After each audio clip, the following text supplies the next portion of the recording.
ಎಲ್ಲರಿಗೂ ನಮಸ್ಕಾರ.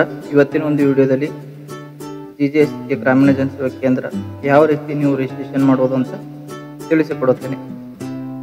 ಮೊದಲನೇದಾಗಿ GJSK.in ಅಂತ ಸರ್ಚ್ ಮಾಡಿದ ನಂತರ ಈ ಥರ ನಿಮಗೆ ಒಂದು ಹೋಮ್ ಪೇಜ್ ಬರುತ್ತೆ. ಈ ಹೋಮ್ ಪೇಜ್ ಈ ಥರ ಇರುತ್ತೆ, ಒಂದ್ಸಲ ನೋಡ್ಕೊಳ್ಳಿ. ಇಲ್ಲಿ ಕೆಳಗಡೆ ಬಂದುಬಿಟ್ಟು ಏನೇನು ಸರ್ವಿಸ್ ಇವೆ ಅಂತ ಎಲ್ಲ ತೋರಿಸ್ತೇವೆ ನೋಡಿ. ಇದರಲ್ಲಿ ಫ್ರೀ ಆಫ್ ಲಿಂಕ್ ಕೂಡ ಕೊಡ್ತಾರೆ. ಫ್ರೀ ಆಫ್ ಲಿಂಕ್ ಇರುತ್ತೆ, ಸಾಕಷ್ಟು ವೆಬ್ಸೈಟ್ಗಳ ಫ್ರೀ ಆಫ್ ಲಿಂಕ್ ಇರುತ್ತೆ. ಇಲ್ಲಿ ಪ್ರೀಮಿಯಂ ಪಾಲಿಸಿ ಇದೆ, ಟರ್ನ್ ಆನ್ ಕಂಡೀಷನಲ್ ಇದೆ, ರಿಟರ್ನ್ ಪಾಲಿಸಿ ಇದೆ. ಇವೆಲ್ಲ ಒಂದ್ಸಲ ನೋಡ್ಕೊಳ್ಳಿ. ಶಿಪ್ಪಿಂಗ್ ಪಾಲಿಸಿ ಇದೆ. ಇಲ್ಲಿ ಲಾಗಿನ್ ಮೇಲೆ ಕ್ಲಿಕ್ ಮಾಡ್ಕೊಳ್ಳಿ. ಲಾಗಿನ್ ಮೇಲೆ ಕ್ಲಿಕ್ ಮಾಡ್ಕೊಂಡ ನಂತರ ನಿಮಗೆ ಈ ಥರ ಒಂದು ಪೇಜ್ ಓಪನ್ ಆಗುತ್ತೆ. ಇಲ್ಲಿ ರಿಜಿಸ್ಟ್ರೇಷನ್ ಅಂತಿದೆ ನೋಡಿ, ರಿಜಿಸ್ಟ್ರೇಷನ್ ಮೇಲೆ ಕ್ಲಿಕ್ ಮಾಡ್ಕೊಳ್ಳಿ. ಇಲ್ಲಿ ಬಂದುಬಿಟ್ಟು ನಿಮ್ಮ first name, last name, mobile number, email, password ಎಲ್ಲ ಕೇಳುತ್ತೆ. ರಿಜಿಸ್ಟ್ರೇಷನ್ ಸಲುವಾಗಿ ಸಿಂಪಲ್ ಇದೆ ರಿಜಿಸ್ಟ್ರೇಷನ್ ಪ್ರೊಸೆಸಿಂಗು. ಇಲ್ಲಿ ಮೇಲ್ ಐ ಡಿ ಹಾಕ್ಕೊಳ್ಳಿ. ಇವಾಗ ಏನು ಹೇಳ್ತಿದೆ, ಇದು mail I D already used ಅಂತ ಹೇಳ್ತಿದೆ. ಮೇಲ್ ಈಸ್ ಆಲ್ರೆಡಿ ಯೂಸ್ಡ್ ಅಂತ ಹೇಳ್ತಾ ಇದೆ. ನೋಡೋಣ ಒಂದ್ಸಲ ಈ ಮೇಲ್ ಐ ಡಿ ಚೇಂಜ್ ಮಾಡೋಣ.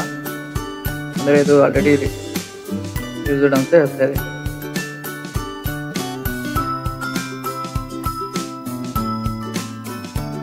ಮೇಲ್ ಐ ಡಿ ತಗೋತಾ ಇದ್ದೀವಿ ನಾವು. ಅಂದರೆ ಒಂದ್ಸಲ ರಿಜಿಸ್ಟ್ರೇಷನ್ ಇತ್ತಂತಂದರೆ ಆ ಮೇಲ್ ಐ ಡಿ ತಗೊಳ್ಳೋದಿಲ್ಲ. ಇವಾಗ ನೋಡಿ ಹೋಗ್ಬಿಡುತ್ತೆ ನೋಡಿ. ಇಲ್ಲಿ ಮೊಬೈಲ್ ನಂಬರ್ ಹಾಕ್ತಾ ಇದ್ದೀವಿ. ಇಲ್ಲಿ ಪಾಸ್ವರ್ಡ್ ಮತ್ತೆ ಕೊಡ್ತಾ ಇದ್ದೀವಿ. ಪಾಸ್ವರ್ಡ್ ಕೊಟ್ಟ ನಂತರ ಐ ಅಗ್ರಿ ಮೇಲೆ ಕ್ಲಿಕ್ ಮಾಡಿದ ನಂತರ ಸೈನ್ ಅಪ್ ಅಂತ ಇದೆ ನೋಡಿ. ಎಲ್ಲ ಕರೆಕ್ಟಾಗಿ ನೋಡ್ಕೊಳ್ಳಿ. ಸೈನ್ ಅಪ್ ಕ್ಲಿಕ್ ಮಾಡಿದ ನಂತರ ಪುನಃ ಲಾಗಿನ್ ಪೇಜ್ಗೆ ಬಂದುಬಿಟ್ಟು ಇಲ್ಲಿ ಮೇಲ್ ಐ ಡಿ ಎಂಟರ್ ಮಾಡ್ಕೊಳ್ಳಿ. ಮೇಲ್ ಐ ಡಿ ರಿಜಿಸ್ಟ್ರೇಷನ್ ಏನು ಕೊಟ್ಟಿರ್ತಾರಲ್ಲ ಅದು ಎಂಟರ್ ಮಾಡ್ಕೊಂಡ ನಂತರ ಆ ರಿಜಿಸ್ಟ್ರೇಷನ್ ಕೊಟ್ಟಿರುವಂಥ ಮೇಲ್ ಐ ಡಿಗೆ OTP ಹೋಗುತ್ತೆ. ಒನ್ ಟೈಮ್ ಪಾಸ್ವರ್ಡ್ ಆಗಿರುತ್ತೆ OTP ಹೋದ ನಂತರ ಇಲ್ಲಿ ಕೆಳಗಡೆ ಇದೆ ನೋಡಿ OTP. ಈ OTPಯನ್ನು ನೋಡ್ಕೊಳ್ಳಿ. ಒನ್ ಟೈಮ್ ಪಾಸ್ವರ್ಡ್ ಆಗಿರುತ್ತೆ. ಇಲ್ಲಿ ಕೇವಲ 10 ನಿಮಿಷ ಟೈಮ್ ಇರುತ್ತೆ. ಈ OTPಯನ್ನು ಇಲ್ಲಿ ಎಂಟರ್ ಮಾಡಬೇಕಾಗುತ್ತೆ.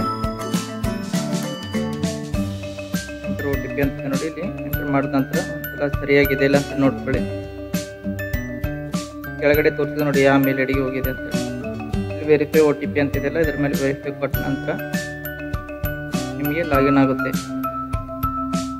ಇದು ಸಬ್ಸ್ಕ್ರಿಪ್ಷನ್ ತಗೋಬೇಕು. ಇದು ಯಾವ ರೀತಿ ತಗೊಳ್ಳೋದು ಅಂತ ಮುಂದಿನ ಒಂದು ವಿಡಿಯೋದಲ್ಲಿ ನಾನು ನಿಮಗೆ ತಿಳಿಸಿಕೊಡುತ್ತೇನೆ. ಈ ವಿಡಿಯೋ ಇಷ್ಟವಾದರೆ ಲೈಕ್ ಮಾಡಿ, ಶೇರ್ ಮಾಡಿ. ಹಾಗೂ ನೀವು ಕೂಡ ರಿಜಿಸ್ಟ್ರೇಷನ್ ಆಗಬೇಕಂತಂದರೆ ವಿಡಿಯೋ ಕೆಳಗಡೆ ರಿಜಿಸ್ಟ್ರೇಷನ್ ಲಿಂಕ್ ಕೊಟ್ಟಿದ್ದೇನೆ, ಅಲ್ಲಿಂದ ಹೋಗಿ ನೀವು ರಿಜಿಸ್ಟ್ರೇಷನ್ ಆಗ್ಬೋದು. ಧನ್ಯವಾದಗಳು. ಮತ್ತೆ ಮುಂದಿನ ಒಂದು ವಿಡಿಯೋದಲ್ಲಿ ಸಿಗೋಣ.